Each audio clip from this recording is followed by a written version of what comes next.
സ്വാമി, നീ എന്തോ വരയ്ക്കുന്നേ?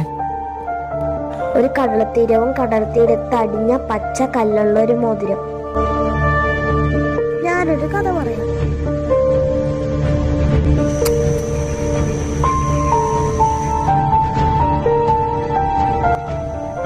എന്താ സത്യത്തിൽ ഈ പ്രേതവും മൂലം വിശ്വാസികളൊക്കെ ഈ ലോകത്തുണ്ട്.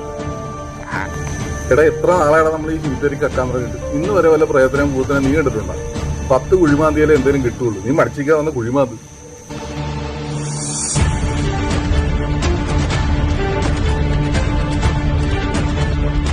വിളിച്ചോ, ആരും കൂടെ വരുന്നുണ്ട്. ഇതാരാടാ ഈ രാത്രിയില് സിമിത്തേരിയില്? അതാ ശരവണല്ലേ? ശരവണല്ലേ? അതാരാ? എടാ, പാലയപ്പളമ്പിൽ വീട്ടിൽ വാടക താമസിക്കുന്ന ആ ട്യൂഷൻ മാഷ്. തെമ്മാടിപ്പറമ്പിലേക്ക് കാണാൻ പോകുന്നത്.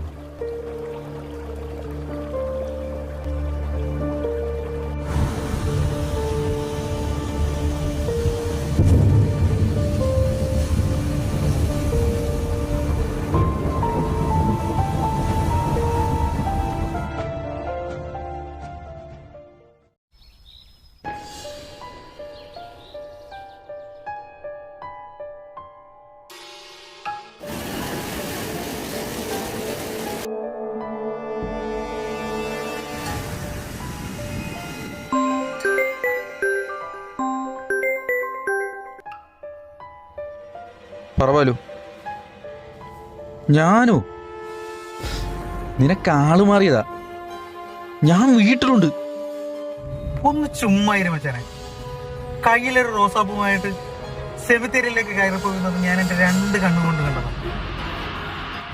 വെള്ള ടീഷർട്ടും നീല ജീൻസും, ശരിയല്ലേ? എടാ, നീ ഇതെപ്പോഴാ കണ്ടത്? ഒരു 10-15 മിനിറ്റായി കാണും. എടാ, കഴിഞ്ഞ 2 മണിക്കൂറായിട്ട് ഞാൻ വീട്ടിൽ തന്നെയുണ്ട്. ശരി ശരി ശരി ശരി, ഞാൻ വിശ്വസിച്ചു. മോനെ, അധിക നേരം അവിടെ കറക്കണ്ട. അവിടെ ദുരാത്മാക്കളൊക്കെ ഉള്ള സ്ഥലം. എടാ, ഞാനെന്തിനാണ് ഈ പാതിരാത്രി സിമിത്തേരി പോണത്? എനിക്കെന്താ ഭ്രാന്താ? അല്ലെ തന്നെ എനിക്കെന്താ സിമിത്തേരിയായിട്ട് ബന്ധം? ഹലോ ഹലോ,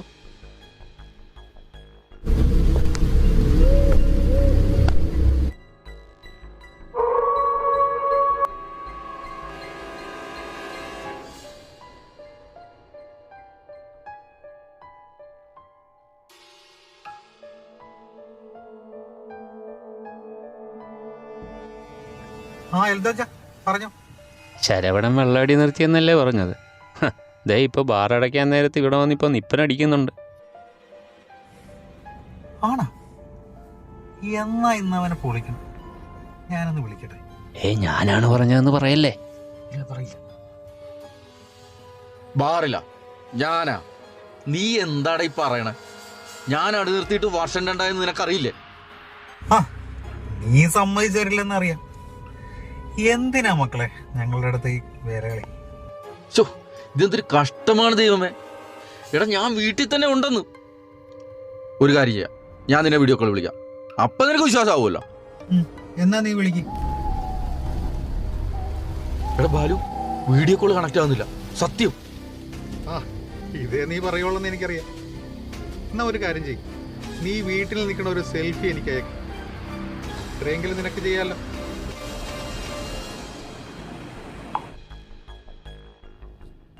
ഹലോ, അച്ചായൻ അവിടെ നിന്ന് പോയോ? ഇല്ല, പോയില്ല. എങ്കിൽ അവൻ അറിയാതെ അവൻ്റെ ഒരു ഫോട്ടോ എടുത്ത് എനിക്ക് അയക്ക്. ബാലു, ഞാനവൻ്റെ ഫോട്ടോ എടുത്തു പല ആംഗിളിലും. ബാക്കിയെല്ലാം കിട്ടുന്നുണ്ട്, പക്ഷെ അവനെ മാത്രം കിട്ടുന്നില്ല. എന്താണ് ഇങ്ങനെ സംഭവിക്കുന്നതെന്ന് എനിക്കൊരു പിടിയും കിട്ടുന്നില്ല. അച്ചായ, ശരവണം വീട്ടിൽ തന്നെയുണ്ട്. അവൻ അയച്ച സെൽഫി എനിക്ക് കിട്ടി. ഇതിലെന്തോ കുഴപ്പങ്ങളുണ്ട്.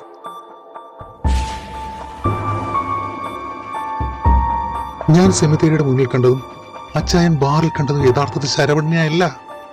എന്തോ ഒരു ദുരൂഹതയുണ്ട്.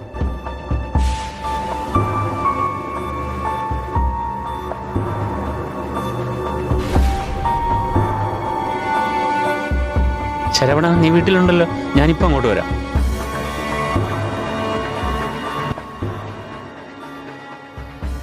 നീ എന്തൊക്കെയാടാ ഈ പറയണേ? എൻ്റെ പൊന്നച്ചായ, അൺനാച്ചുറൽ ആയിട്ടുള്ള കാര്യങ്ങളാണ് ഇവിടെ സംഭവിച്ചുകൊണ്ടിരിക്കുന്നത്. Something spiritual. അച്ചായൻ ആ മോതിരം കണ്ട? ഞാനിന്ന് വൈകുന്നേരം ബീച്ചിൽ പോയിരുന്നു. തിരയടിച്ച് വന്ന് എൻ്റെ കാലിൽ തട്ടിയതാ. കണ്ടപ്പോൾ ഒരു കൗതുകം തോന്നി. അത് ഞാൻ കൈ വെച്ചു.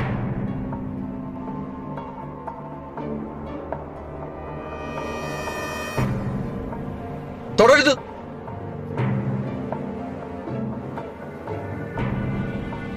ഇതിച്ചിരി പ്രശ്നമാണ്. 2 മണിക്കൂർ മുമ്പ് ഞാനിതൊന്ന് വിരലിലിട്ടു. എന്നിട്ട്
അച്ചായൻ എന്താ ഒന്നും പറയാത്തത്?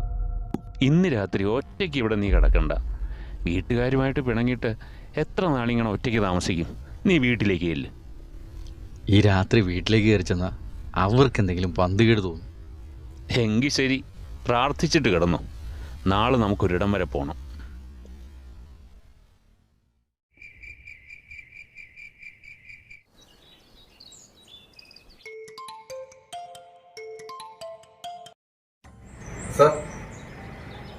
സാർ ഇന്നെനിക്കൊരു ലീവ് വേണമായിരുന്നു. ഇന്നത്തെ ഒരു ദിവസം ആക്കണ്ട, താൻ ഫുള്ളായിട്ട് അങ്ങോട്ട് ലീവ് എടുത്തു. തന്നെ പിരിച്ചുള്ള കാര്യം ഞാൻ ആലോചിച്ചോണ്ടിരിക്കുക. എന്തുപറ്റി സാർ? ശ്രവണ, താൻ റെപ്യൂട്ടഡ് ആയിട്ടുള്ളൊരു പാരക്കോളേജ് അധ്യാപകനല്ലേ? അതിന്റെ അന്തസ്സ് താൻ സൂക്ഷിക്കണ്ടോ? തന്നെ കുറിച്ച് ഞാൻ ഇങ്ങനെയൊന്നുമല്ല വിചാരിച്ചിരുന്നത്. എന്തൊക്കെയാ പറയണത്? എനിക്കൊന്നും മനസ്സിലാകുന്നില്ല. മനസ്സിലാവുന്നില്ല അല്ലേ? മൂക്കറ്റം കുടിച്ചിട്ട് ബാറിന് മുന്നിൽ നിന്ന് വഴക്കുണ്ടാക്കുക, വണ്ടിയിൽ കയറ്റിക്കൊണ്ടുപോകാമെന്ന് എന്നെ തെറി പറയുക. തമിഴിൽ തെറി പറഞ്ഞ് എനിക്ക് മനസ്സിലായെന്ന് വിചാരിച്ചല്ലേ താൻ? സാർ എനിക്ക് പറയാനുള്ളതും കൂടെ കേൾക്കണം. ഹലോ ഹലോ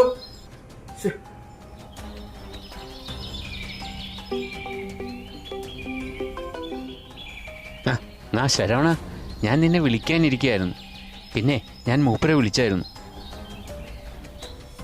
ഒറ്റയ്ക്ക് എന്നാ മതി എന്നാ പറഞ്ഞത്. ചന്ദ്രസേന എന്ന പേര്. ഞാൻ നമ്പർ അങ്ങോട്ട് അയച്ചേക്കാം, നീ കോണ്ടാക്ട് ചെയ്യും. നീ വിളിച്ചു ചോദിച്ചിട്ട് എന്നാ മതി. സത്യത്തില് മൂപ്പരാരാ? മൂപ്പര് ഈ ആത്മാക്കളെയൊക്കെ വിളിച്ചു വരുത്തി സംസാരിക്കുന്ന ഒരാളാണ്. സ്ഥലം ആ ചേപ്പാടി ജംഗ്ഷൻ കഴിഞ്ഞ് ഫസ്റ്റ് ലെഫ്റ്റ്. ആരോട് ചോദിച്ചാലും പറഞ്ഞുതരും.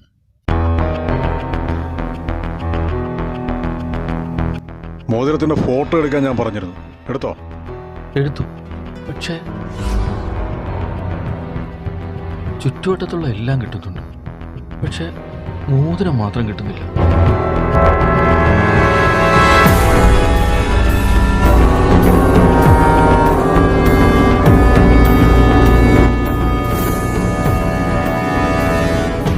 താൻ ഈ വിരലിൽ ഏതെങ്കിലും തൊട്ടേ.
ശരവണ, തനിക്ക് കിട്ടിയ മോതിരം 1 വർഷം മുമ്പ് ദുർമരണപ്പെട്ട ഒരു വ്യക്തിയുടെയാണ്.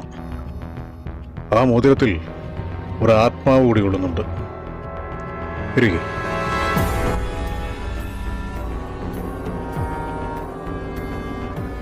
പക്ഷെ എൻ്റെ ചോദ്യങ്ങൾക്ക് ഈ ആത്മാവ് വ്യക്തമായ മറുപടിയൊന്നും തരുന്നില്ല. ഒരു പരിഹാസം പോലെ. സ്ത്രീയോ പുരുഷനോ എന്നുള്ളതിന് വ്യക്തമായൊരു സൂചന തരുന്നില്ല. പക്ഷേ ചില കാര്യം എനിക്ക് വ്യക്തമായി. ഗോത്രവർഗത്തിൽപ്പെടുന്ന ആളാണ്. ഒരുപാട് അടിച്ചമർത്തലുകളും പരിഹാസങ്ങളും ഏറ്റുവാങ്ങേണ്ടി വന്ന ആത്മാവാണ്. ഒരു മതപരിവർത്തനത്തിന്റെ സൂചനയും കാണുന്നുണ്ട്. ഫാദർ മോർഫ്യൂസ് എന്നൊരു പേര് ഈ സ്രോതസ് പറയുന്നുണ്ട്. എൻ്റെ അറിവിൽ ഒരു ഫാദർ മോർഫ്യൂസേ ഉള്ളൂ.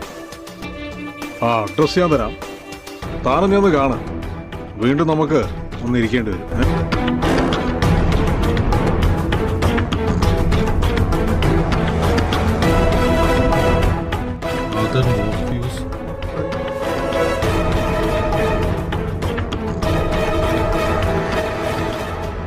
മിസ്റ്റർ ചന്ദ്രസേനൻ എന്നെ വിളിച്ചിരുന്നു. അതിൽ സ്ത്രീയോ പുരുഷനോ എന്ന കാര്യത്തിൽ ഒരു ധാരണയില്ലല്ലേ? ശരിയാണ്, അതൊരു ട്രാൻസ്ജെൻഡറാണ്. ആളുടെ പേര് ശുഭ. മൂന്നാറിലെ എടമലക്കുടിയിലെ ഒരു ഗോത്രവർഗത്തിലാണ് ജനനം. ബാല്യത്തിൽ തന്നെ സ്ത്രൈണ ലക്ഷണങ്ങൾ പ്രകടമാക്കിയിരുന്ന ശാന്തൻ 25-ാം വയസ്സിലാണ് ലിംഗമാറ്റ ശസ്ത്രക്രിയയിലൂടെ സ്ത്രീയാവുന്നത്. വിദ്യാസമ്പന്നയാണ്. പഠിപ്പ് കാലയളവിലും മറ്റും ഗോത്രത്തിന്റെ പേരിലും സ്ത്രീ ലക്ഷണങ്ങളുടെ പേരിലും ഒരുപാട് പരിഹാസങ്ങൾ അവൾ ഏറ്റുവാങ്ങി. പിന്നീട് അവള് ഈശോയുടെ വഴിയിലൂടെയുള്ള യാത്ര തിരഞ്ഞെടുത്തപ്പോൾ മുഖ്യ സാക്ഷ്യം വഹിച്ചത് ഞാനായിരുന്നു. അങ്ങനെയാണ് അവൾ മേരി ശുഭയാകുന്നത്.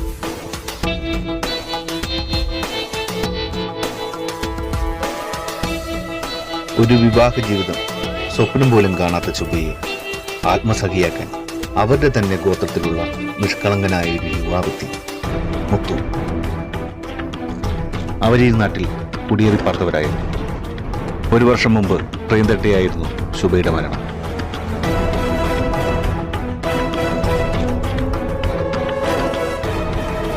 ആത്മഹത്യയാണോ അതോ ചിന്നിച്ചിതറിയ മൃതദേഹം തിരിച്ചറിയാൻ കഴിയുമായിരുന്നില്ല. പച്ചോലയിട്ട് മൂടിയ മാംസകഷ്ണങ്ങളുടെ അടുത്ത് കിടന്ന ഒരു മോതിരവും പേരെഴുതിയ വേദപുസ്തകവും കണ്ട് മുത്തു ആ ബോഡി അവളുടേതാണെന്ന് ഐഡന്റിഫൈ ചെയ്തു.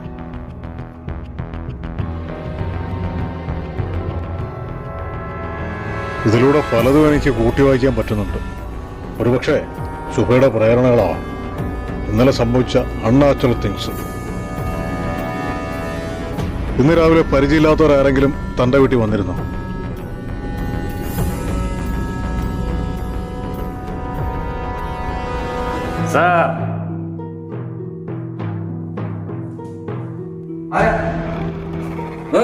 ആരാ? എന്ത് വേണം? എന്ത് വേണം?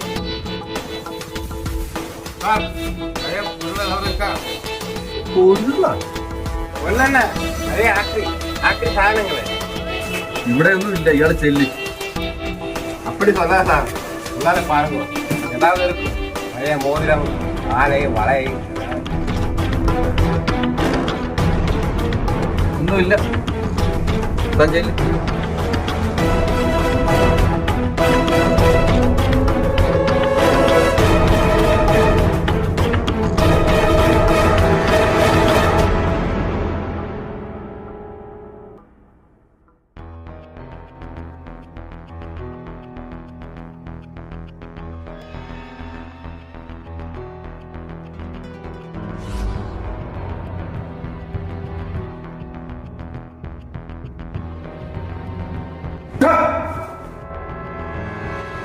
അപ്പൊ നീ കക്കാൻ പോകുന്ന ആളാ.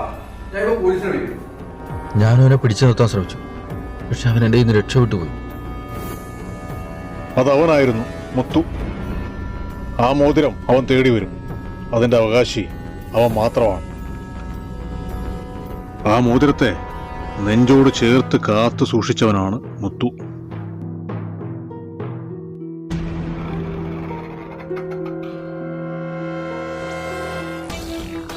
മൊത്തത്തിൽ അതെങ്ങനെയോ അവന്റെ കയ്യിൽ നിന്ന് നഷ്ടമായി.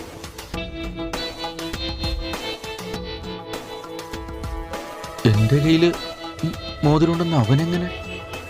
നമ്മുടെ യുക്തിക്കപ്പുറമുള്ള വെളിപാടുകളിലൂടെ ആത്മാക്കൾ ചില സന്ദേശം പോരും. അവർക്കേറെ പ്രിയപ്പെട്ട മനുഷ്യർ അത് ശ്രവിച്ചെന്നും വരാം. ആ മോതിരം അവന്റെ ജീവനും ജീവനാംശവുമാണ്. തനിക്കതവന് കൊടുത്ത് ആ ബാധ ഒഴിവാക്കാൻ ഒരു ഓപ്ഷൻ ഉണ്ടായിരുന്നു. എനിക്കെന്തോ അപ്പോഴങ്ങനെ തോന്നിയില്ല. അവളുടെ ആത്മാവ് ഇപ്പോൾ അവനിൽ നിന്ന് അകന്നാണ് നിൽക്കുന്നത്. കാലക്രമേണ ക്രോധം വർദ്ധിച്ചേക്കാം. അത് ദോഷം ചെയ്യും തനിക്ക്.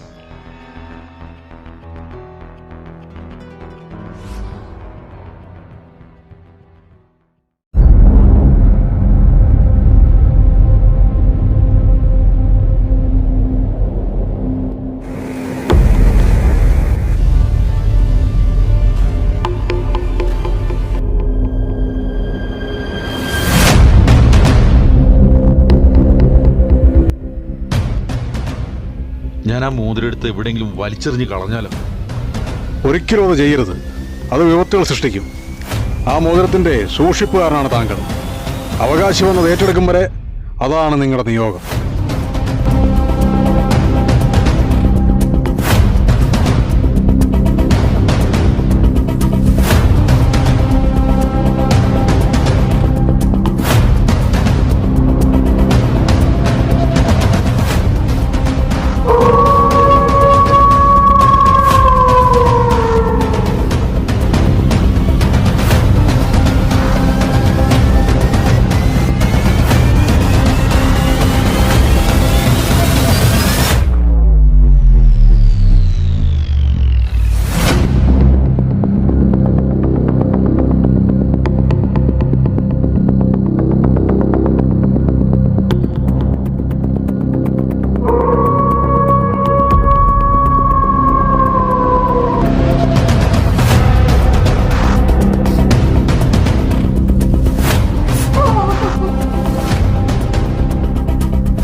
എൻ്റെ കൈയിരിക്കട്ടെ. ഇന്ന് രാത്രിയിൽ എന്തെങ്കിലും അനിഷ്ടങ്ങളുണ്ടായാൽ ഈ ഭസ്മം തുണയ്ക്കും.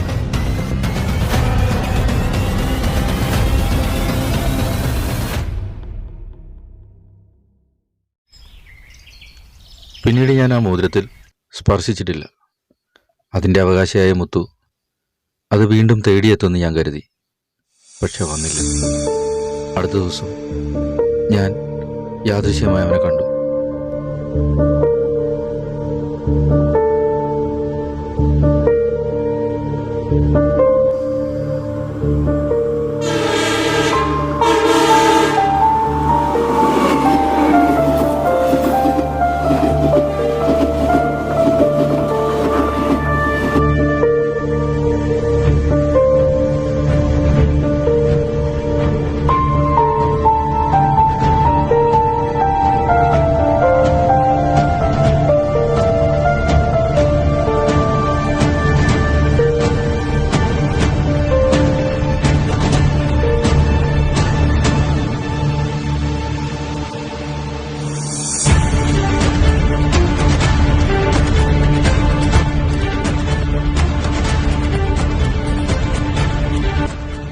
മன்னிச்சிடுங்க സാർ, ഇനി ഒന്നും കേൾക്കാതെ എടുക്കാൻ മാട്ടെ.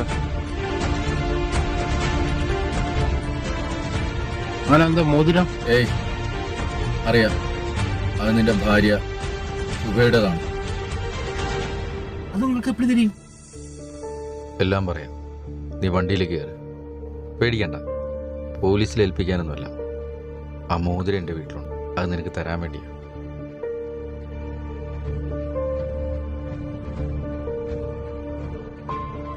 ആ ശരവണ, പറയടാ. എടാ, ഞാനേ നമ്മുടെ നീണ്ടകര ബീച്ചിലുണ്ട്. കടപ്പുറത്തൊരു ബോഡി അടിഞ്ഞിട്ടുണ്ട്. അതിന്റെ ഇൻക്വസ്റ്റ് തയ്യാറാക്കാനായിട്ട് വന്നത്. അതല്ല, നീ നല്ല ഹാപ്പിയാണല്ലോടാ. നിന്റെ മോതിര കേസൊക്കെ കഴിഞ്ഞടാ. അതല്ലേ രസം. ഇന്നത്തോടെ എൻ്റെ എല്ലാ പ്രശ്നവും തീരുവടാ. ആ മുത്തു എൻ്റെ കൂടെ ഉണ്ട്. ഞാനവന് ആ മോതിരം കൊടുക്കാൻ പോവാ. അവനല്ലേ അതിൻ്റെ അവകാശി. ആര്? മുത്തുവോ?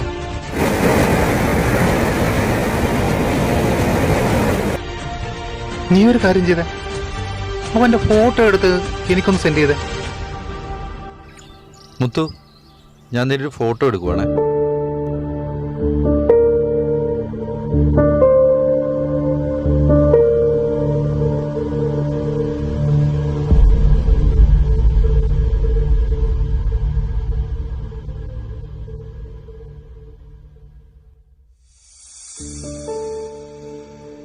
ഈ പേര് കേട്ടപ്പോഴേ ഞാൻ സംശയിച്ചത്. നിന്റെ കൂടെയുള്ള മുത്തു മരിച്ചിട്ട് ഇന്നേക്ക് 2 ദിവസമായി. കടലിൽ ചാടി ആത്മഹത്യ ചെയ്തത്. ഞാനാണ് അവന്റെ ബോഡി ഇപ്പൊ വെരിഫൈ ചെയ്തത്. വളരെ ഭീതിയോടെ തന്നെയാണ് ഞാൻ ആ സത്യത്തെ ഉൾക്കൊണ്ടത്. എൻ്റെ മുന്നിലിരുന്ന മുത്തുവിൽ യാഥാർത്ഥ്യത്തിൻ്റെ ഒരു നിഴൽ പോലുമില്ലെന്ന സത്യത്തെ എനിക്ക് ഉൾക്കൊള്ളാൻ കഴിഞ്ഞില്ല. ഒരു ശുഭപരി അവസാനം മോഹിച്ച എൻ്റെ മനസ്സിന് വലിയ ആഘാതമായിരുന്നു അത്. ആ നിമിഷം മുതൽ മുത്തുവിനെ ഞാൻ കണ്ടിട്ടില്ല. പിന്നീട് ചന്ദ്രസേനൻ എനിക്ക് അയച്ച ചില ശബ്ദ സംഭാഷണങ്ങളിൽ നിന്ന് എനിക്ക് ചില കാര്യങ്ങൾ കൂടി ബോധ്യമായി.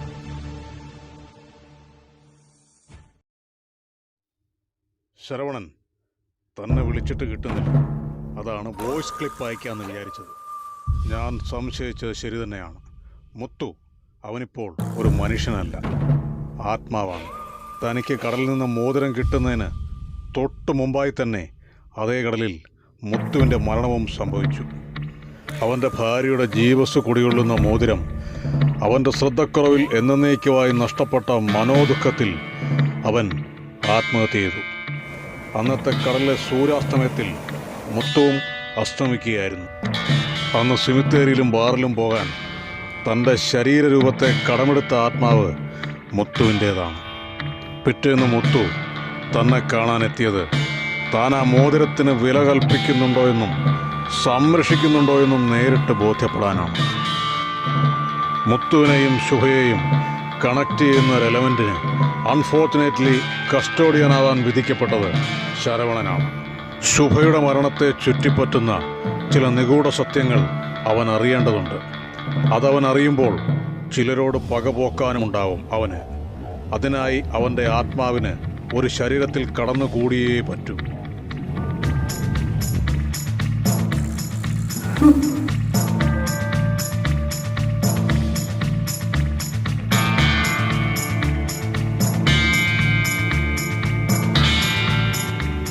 അതിനായി അവൻ കണ്ടെത്തിയ മനുഷ്യ ശരീരം ഒരുപക്ഷെ തൻ്റെ ആവാം.